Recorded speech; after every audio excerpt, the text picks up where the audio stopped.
গণভোটের গণরায় বাস্তবায়নে এক চুলও ছাড় দেওয়া হবে না বলে জানালেন জামাত ইসলামীর সেক্রেটারি জেনারেল অধ্যাপক মিয়া গোলাম পারোয়ার। দাবি না মানলে পল্টন থেকে আগামী ৫ আগস্ট আন্দোলনের নতুন ডাক আসবে বলেও হুঁশিয়ারি দেন তিনি। দলটির নেতারা আরও বলেন, গণভোটের রায় বাস্তবায়ন না হলে আগামী ৫ মাসের মধ্যেই সরকারকে পালানোর পথ খুঁজতে হবে। এ সময় পুলিশকে দলীয় বাহিনীতে পরিণত করার অভিযোগও ছিল তাদের কণ্ঠে। জানাচ্ছেন মোহাইমিনুল খান অপু। জুলাই গণ অভ্যুত্থানের দ্বিতীয় বর্ষপূর্তি উপলক্ষে যাত্রাবাড়ির কাজলাতে ঢাকা মহানগর দক্ষিণ জামায়াতের উদ্যোগে অনুষ্ঠিত হল জুলাই সমাবেশ। সমাবেশে যোগ দেন জামায়াতের কেন্দ্রীয় নেতৃবৃন্দ, ঢাকা মহানগরী দক্ষিণের নেতাকর্মী সহ আহত জুলাই যোদ্ধা ও নিহতের স্বজনরা। সমাবেশে জুলাই গণ অভ্যুত্থান নিহতের স্বজনরা গণভোটের হা স্বীকৃতি চান।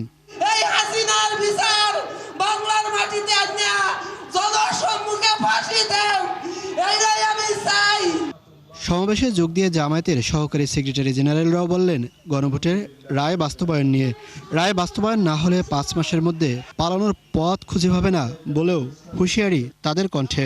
৫ বছরে ক্ষমতায় থাকার স্বপ্ন বাদ দিয়ে আগামী ৫ মাসের মধ্যে কোথায় পালাবেন তার রাস্তা আবিষ্কার করুন।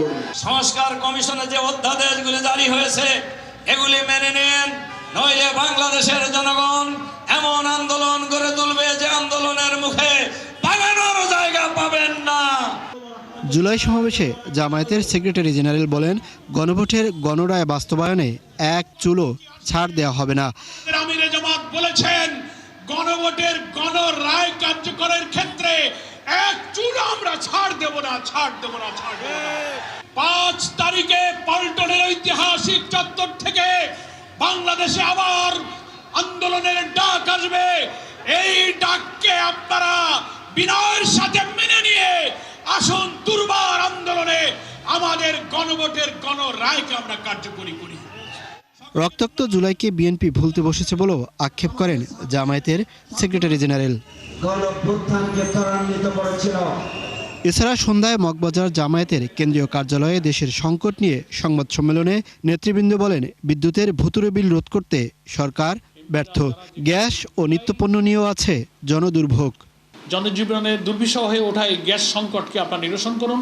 বিদ্যুতের মূল্য কমাবার, বিদ্যুতের উৎপাদন বাড়াবার, গ্যাসের আমদানি নির্ভর গ্যাসের উপরে নির্ভর না করে গ্যাস উত্তোলন এবং গ্যাস ফিল্ডগুলোতে আপনারা বিনিয়োগ করুন। লুটপাট দুর্নীতি কমিয়ে এক্ষেত্রে আপনারা অর্থ বিনিয়োগ করুন। এদিকে রাজধানীর উত্তরায় গণভোটের রায় বাস্তবায়ন, গ্যাস সংকট ও দ্রব্যমূল্যের ঊর্ধ্বগতির প্রতিবাদে বিক্ষোভ মিছিল করে ঢাকা মহানগর উত্তর জামায়াত ইসলামীও। এ সময় গ্যাসের দাম কমানো না হলে পেট্রোবাংলা ঘেরাও কর্মসূচির হুঁশিয়ারি দেন ঢাকা মহানগর উত্তর জামায়াতের আমির। বিদ্যুতের মূল্য কমাতে হবে, গ্যাসের মূল্য কমাতে হবে, গ্যাস পাওয়া নিশ্চিত করতে হবে, বিদ্যুৎ পাওয়া নিশ্চিত করতে হবে। মা, বোন, ভাই সবাইকে নিয়ে প্রয়োজনে আমরা পেট্রোবাংলা ঘেরাও দিতে বাধ্য হব। মোহাইমিনুল খান অপু, ৭১, ঢাকা। দিল্লির সঙ্গে সুসম্পর্ক রাখতে চায় ঢাকা। এক্ষেত্রে দণ্ডপ্রাপ্ত শেখ হাসিনা ভারতে বসে রাজনৈতিক কর্মকাণ্ড চালানোর বিষয়ে দেশটির সরকারের অবস্থান স্পষ্ট হওয়া উচিত বলে মনে করেন পররাষ্ট্র প্রতিমন্ত্রী শামা ওবায়দ। সোমবার নিজ দফতরে সাংবাদিকদের তিনি এসব কথা বলেন। ব্রিক্স সম্মেলনে অংশ নিতে ভারত সরকারের আমন্ত্রণে প্রধানমন্ত্রী তারেক রহমানের দিল্লিতে যাবার বিষয়ে এখনও সিদ্ধান্ত হয়নি বলে জানান প্রতিমন্ত্রী। রিপোর্ট সুফিয়ান ফারাবি। পলাতক ফ্যাসিস্ট শেখ হাসিনা ভারতে পালিয়ে যাওয়ার দ্বিতীয় বার্ষিকীতে দিল্লির ফরেন করেসপন্ডেন্টস ক্লাবে ৫ আগস্ট সংবাদ সম্মেলন ডেকেছে। দেশটিতে আশ্রয় নেওয়ার পর এটি হতে যাচ্ছে তার প্রথম সশরীরে রাজনৈতিক অনুষ্ঠানে অংশগ্রহণ। জুলাই আন্দোলনে গণহত্যার ঘটনায় মানবতা বিরোধী অপরাধে দণ্ডিত শেখ হাসিনার অধ্যায় পেছনে ফেলে ঢাকা দিল্লি সম্পর্ক যখন আবারও উষ্ণতার দিকে, তখনই কার্যক্রম নিষিদ্ধ আওয়ামী লীগের ওই সংবাদ সম্মেলন ঘিরে নানা প্রশ্নের জন্ম দিয়েছে। পররাষ্ট্র প্রতিমন্ত্রী জানান, ভারতের সাথে ভালো সম্পর্ক রাখতে চায় বাংলাদেশ। এক্ষেত্রে দিল্লির উচিত তাদের অবস্থান স্পষ্ট করা। আমরা যেটা ফলো করছি যে ভারত সরকারও ইতিমধ্যে রিসেন্টলি কিন্তু একটা স্টেটমেন্ট দিয়েছে যে তারা আশা করে না যে ওখানে পলাতক একজন আসামি রাজনৈতিক কোনো কথা বলবে বা রাজনৈতিক বক্তব্য দিবে, সেটা ভারত সরকার সমর্থন করে না। এবং ভারত সরকার এই রিসেন্ট যেটা আপনি বললেন যে তারা অনলাইন মিটিং করবে বা যেটাই করবে, সেটা ভারত সরকার সমর্থন করে কি করে না সেটা ভারত সরকারকে ক্লিয়ার করতে হবে। এ সময় শামা ওবায়েদ জানান, অন্তর্বর্তীকালীন সরকারের সময়ে থমকে যাওয়া বাংলাদেশ ভারত সম্পর্কের পালে এখন যে হাওয়া লেগেছে তা যেন ক্ষতিগ্রস্ত না হয়। ফরওয়ার্ড লুকিং একটা অ্যাটিটিউড নিয়ে আগাচ্ছে ভারতের সাথে, সেটা ক্ষতিগ্রস্ত হোক সেটা আমরাও চাই না, এবং আমার গভীর বিশ্বাস যে ভারতও চায় না। তো সুতরাং এটা ভারতকেই ক্লিয়ার করতে হবে যে ভারত সমর্থন দিচ্ছে কি। আঞ্চলিক ও বৈশ্বিক রাজনীতিতে ভারসাম্যপূর্ণ অবস্থানের মাধ্যমে দেশের স্বার্থ রক্ষায় কাজ করছে বর্তমান সরকার। একই সঙ্গে যুক্তরাষ্ট্র, চীন ও ভারতের সঙ্গে সমান কূটনীতি চলবে বলে জানান পররাষ্ট্র প্রতিমন্ত্রী। সেটা সময় বলে দিবে কখন, কোথায়, কিভাবে উনি কোন দেশে উনি সফর করবেন।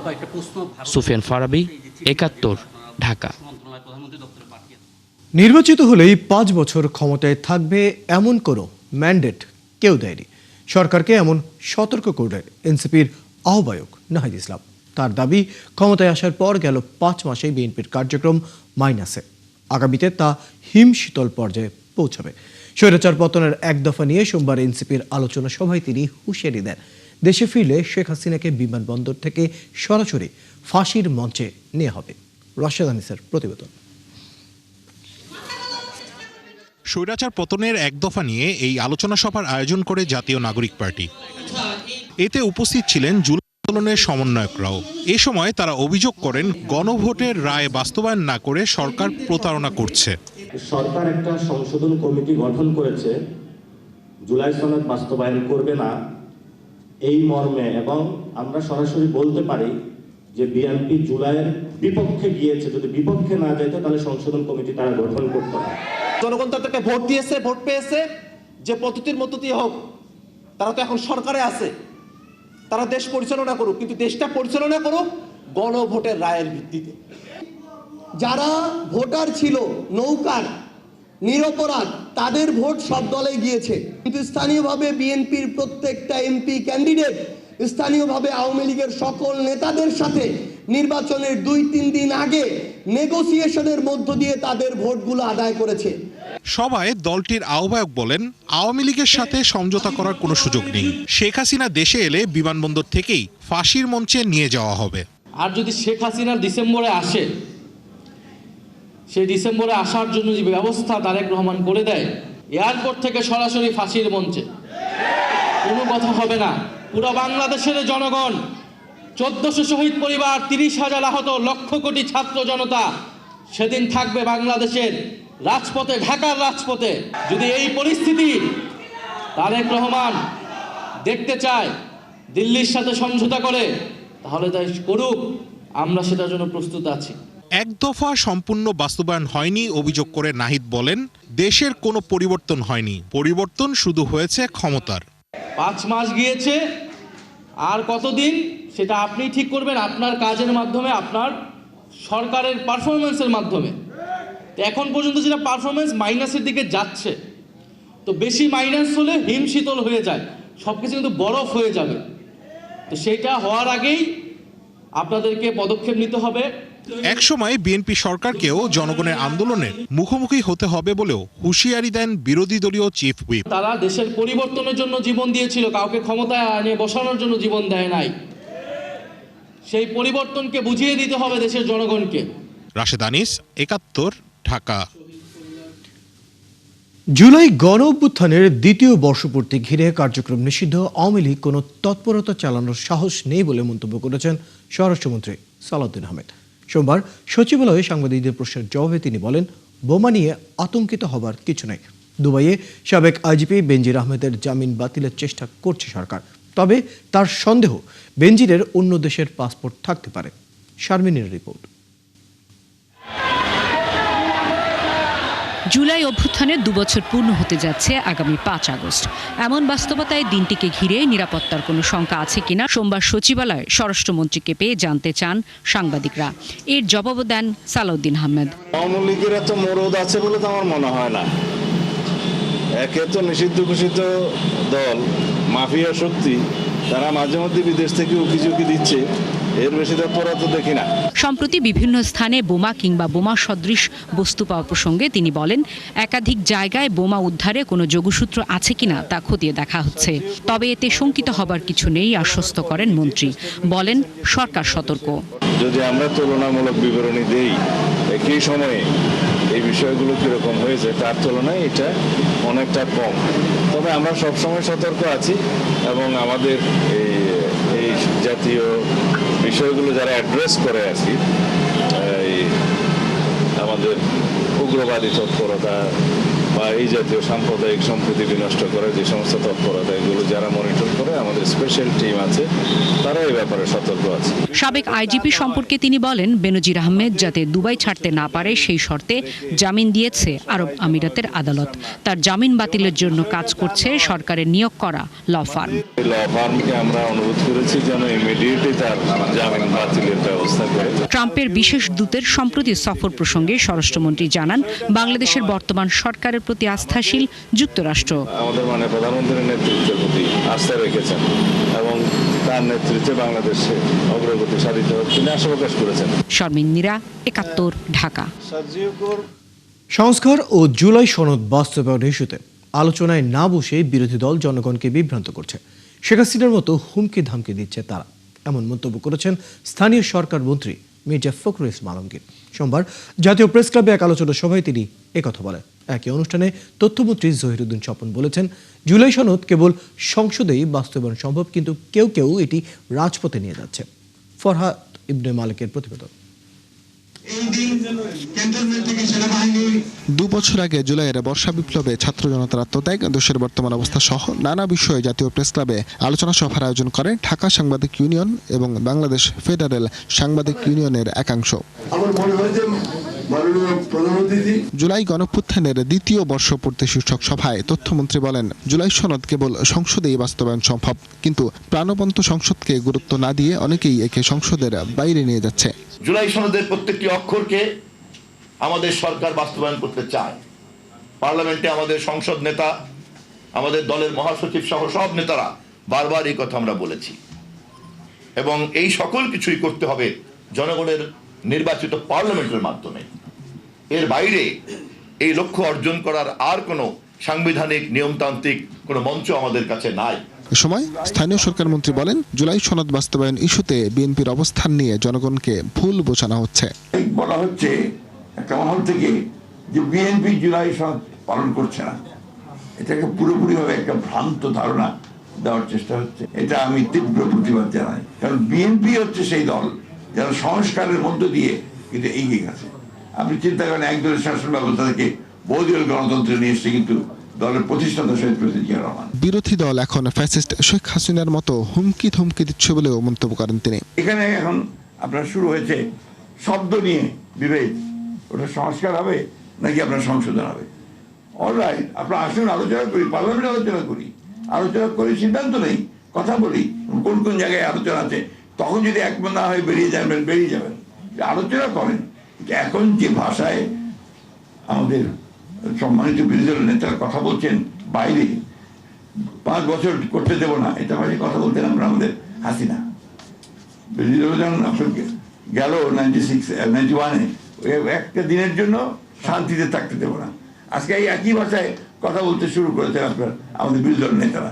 বিরোধী দলের রাজপথের আন্দোলন যেন সংঘাতের রূপ না নেয় সেদিকেও খেয়াল রাখার আহ্বান জানান বিএনপি মহাসচিব। এই মানুষটাকে আমাদের সহযোগিতা করতে হবে। ফরহাদ ইবনে মালিক, ৭১, ঢাকা। পরিচ্ছন্নতা কেবল একটি কর্মসূচি নয়, এটি নাগরিক সংস্কৃতির অংশ।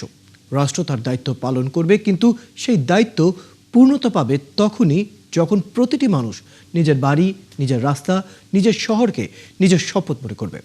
সামাজিক যোগাযোগ মাধ্যমে এমন বার্তাই দিলেন প্রধানমন্ত্রী তারেক রহমান। জানালেন, পরিবেশ রক্ষার এই সম্মিলিত চর্চাই হতে পারে একটি টেকসই বাংলাদেশের সবচেয়ে বড় শক্তি। শফিকুল হকের রিপোর্ট।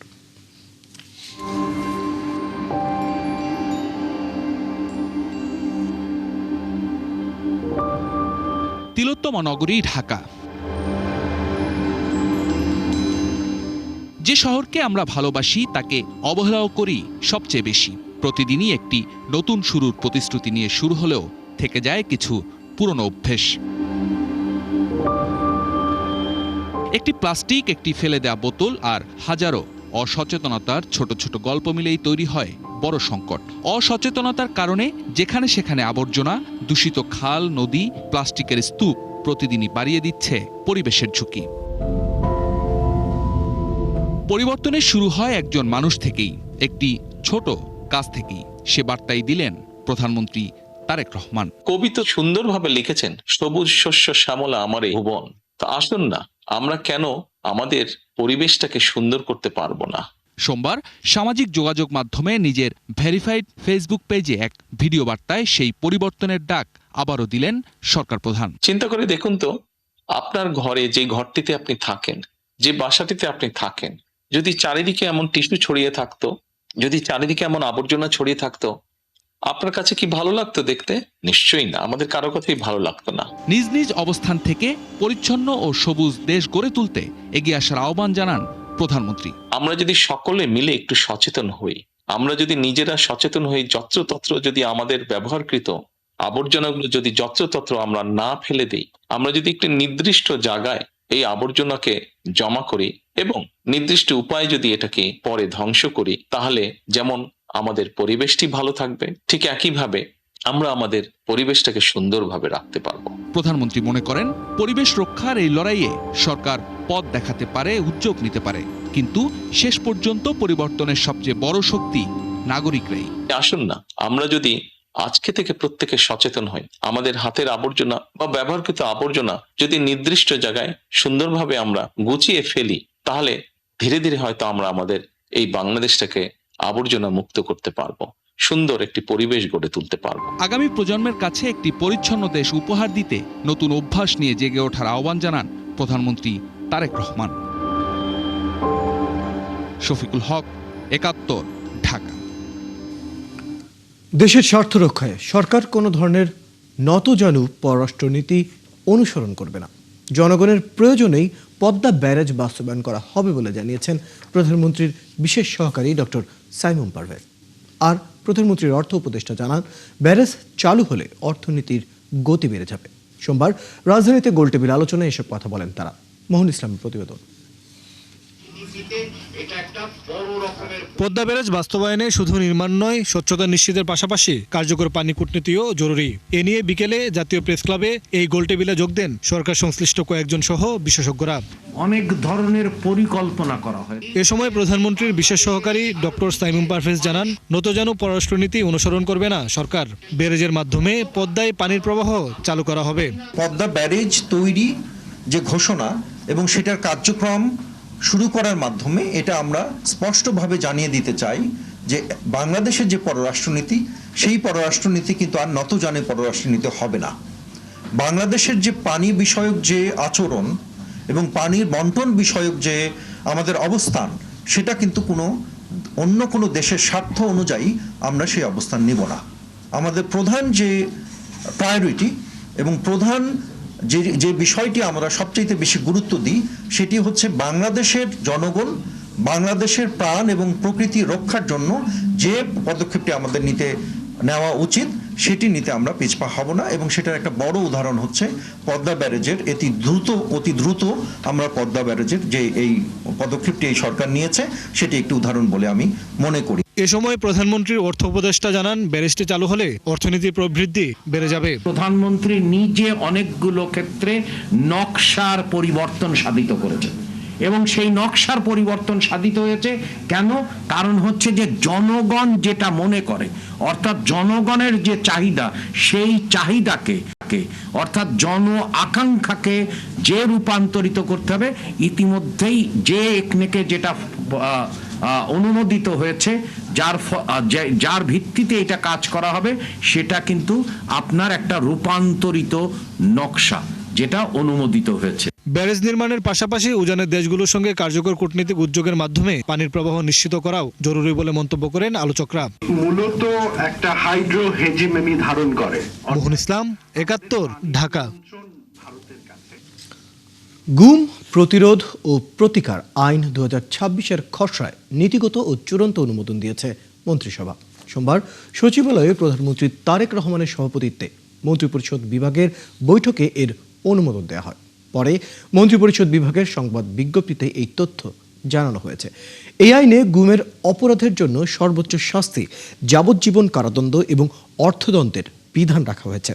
সর্বোচ্চ 120 দিন 4 মাসের মধ্যে গুম সংক্রান্ত মামলার তদন্ত ও সর্বোচ্চ 120 দিনের মধ্যে বিচার কাজ শেষ করার বিধান রাখা হয়েছে।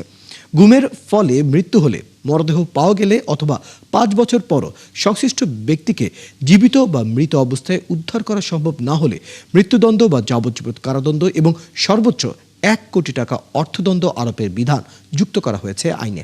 একই সঙ্গে গুমকে জামিন এবং আপোষ অযোগ্য ফৌজদারি অপরাধ হিসেবে চিহ্নিত করে আইনের খসড়ায় মন্ত্রিসভায় ভেটিং সাপেক্ষে অনুমোদন দিয়েছে মন্ত্রিপরিষদ। প্রধানমন্ত্রী তারেক রহমানের সঙ্গে সৌজন্য সাক্ষাৎ করেছেন দক্ষিণ কোরিয়ার বাণিজ্য মন্ত্রী ইয়োকো হানকো।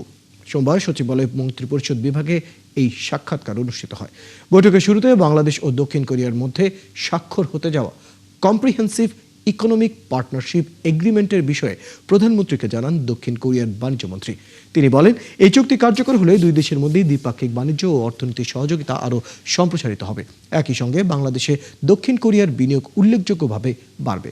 এ সময় প্রধানমন্ত্রী দক্ষিণ কোরিয়ার কোম্পানিগুলোকে বাংলাদেশের খেলনা, ইলেকট্রনিক্স, টেলিযোগাযোগ, অটোমোবাইলস, সেমিকন্ডাক্টর এবং জাহাজ নির্মাণ খাতে বিনিয়োগের আহ্বান জানান। স্বরাষ্ট্রমন্ত্রী সালাউদ্দিন আহমেদের সঙ্গে সাক্ষাৎ করেছেন অস্ট্রেলিয়ার সহকারী মন্ত্রী জুলিয়ান হিল। সোমবার সচিবালয়ে স্বরাষ্ট্র মন্ত্রণালয়ে এই সাক্ষাৎ অনুষ্ঠিত হয়। বৈঠকে মানব পাচার, অনিয়মিত অভিবাসন রোধ, Rohingya issue, giant working group সভা, জনশক্তি রপ্তানি, সামুদ্রিক নিরাপত্তা সহ দুই দেশের পারস্পরিক স্বার্থ সংশ্লিষ্ট নানা বিষয়ে আলোচনা হয়। এ সময় অস্ট্রেলিয়াকে বাংলাদেশের অন্যতম গুরুত্বপূর্ণ এবং দীর্ঘদিনের বিশ্বস্ত অংশীদার উল্লেখ করে স্বরাষ্ট্রমন্ত্রী বলেন, পারস্পরিক শ্রদ্ধা ও আঞ্চলিক নিরাপত্তার ভিত্তিতে দুই দেশের মধ্যকার কূটনৈতিক সম্পর্ক আগামীতে আরও সমৃদ্ধ হবে। চট্টগ্রাম শাহ আমানত আন্তর্জাতিক বিমানবন্দরে দুবাই থেকে আসা এক যাত্রীর কাছ থেকে প্রায় 1.5 কেজি স্বর্ণ জব্দ করেছে কাস্টমস গোয়েন্দা সংস্থা, যার আনুমানিক মূল্য প্রায় 3 কোটি টাকা।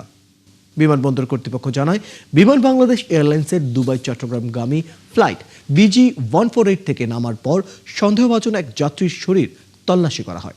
এই সময় তার কাছ থেকে বিশেষ কায়দায় লুকিয়ে রাখা স্বর্ণের পেস্ট ও পাউডার জব্দ করা হয়। আটক যাত্রীর নাম মোহাম্মদ তুষার। তার বাড়ি কুমিল্লা সদর উপজেলার দিঘলগাঁও এলাকায়। বিমানবন্দরের জনসংযোগ কর্মকর্তা প্রকৌশলী ইব্রাহিম খলিল জানান, স্বর্ণের পরিমাণ নির্ধারণ করার পর জব্দ করার চালান বিমানবন্দর কাস্টমসের কাছে হস্তান্তর করা হবে। একই সঙ্গে আটক যাত্রীর বিরুদ্ধে আইনগত ব্যবস্থা নেওয়া হবে। দেশ ও সমাজের উন্নয়নে চলচ্চিত্রের মতো শক্তিশালী মাধ্যমকে কাজে লাগানোর আহ্বান জানিয়েছেন তথ্য ও সম্প্রচার মন্ত্রী জহিরুদ্দিন স্বপন। সোমবার বাংলাদেশ ফিল্ম আর্কাইভে আব্দুল জব্বার খান স্মৃতি সংসদ আয়োজিত মুখ ও মুখোশ চলচ্চিত্রে 70 বছর পূর্তি উপলক্ষে আয়োজিত বিশেষ অনুষ্ঠানে তিনি এই আহ্বান জানান। মন্ত্রী বলেন, আমরা এখনো অ্যানালগে আটকে আছি। সময়ের পরিবর্তনের সঙ্গে তাল মিলিয়ে ডিজিটালে রূপান্তর জরুরি। চলচ্চিত্র অঙ্গনে সময় উপযোগী করে গড়ে তুলতে সরকার কাজ করছে বলেও জানান তিনি। এই সময় তিনি বলেন, মুখ ও মুখোশের নির্মাতা আব্দুল জব্বার খানের স্মৃতি সংরক্ষণে তার নামে একটি সড়কের নামকরণ হওয়া প্রয়োজন। পাশাপাশি দেশের প্রথম সবাক চলচ্চিত্রের সঙ্গে সংশ্লিষ্ট সকল সদস্যকে সম্মাননা দেওয়া হবে বলেও জানান তিনি। ফলে মুখোশকে এবং তার সমস্ত নির্মাতাদের কৃতিত্বকে যদি ধারাবাহিকভাবে প্রবাহিত করতে হয়, তাহলে আমাদের এই পরিবর্তনের মাধ্যমটা বুঝতে হবে এবং এর গতিটা বুঝতে হবে। কিন্তু এ পর্যন্ত সভ্যতার জগতে চলচ্চিত্রের চাইতে কোনো প্রভাবশালী মাধ্যম আসে নাই। রাষ্ট্র, সমাজ, রাজনীতি, ব্যক্তি, গোষ্ঠী, আমরা যারাই সমাজকে ভালো দিকে ধাবিত করতে চাই, তাদের জন্য চলচ্চিত্র হচ্ছে সবচেয়ে শক্তিশালী মাধ্যম। দর্শক, চলছে সংবাদ সংযোগ। সরাসরি সংবাদ এবং অনুষ্ঠান দেখতে চোখ রাখুন একাত্তরের ফেসবুক পেজে, সাবস্ক্রাইব করুন একাত্তরের ইউটিউব চ্যানেলে। একাত্তরের সাথে থাকুন।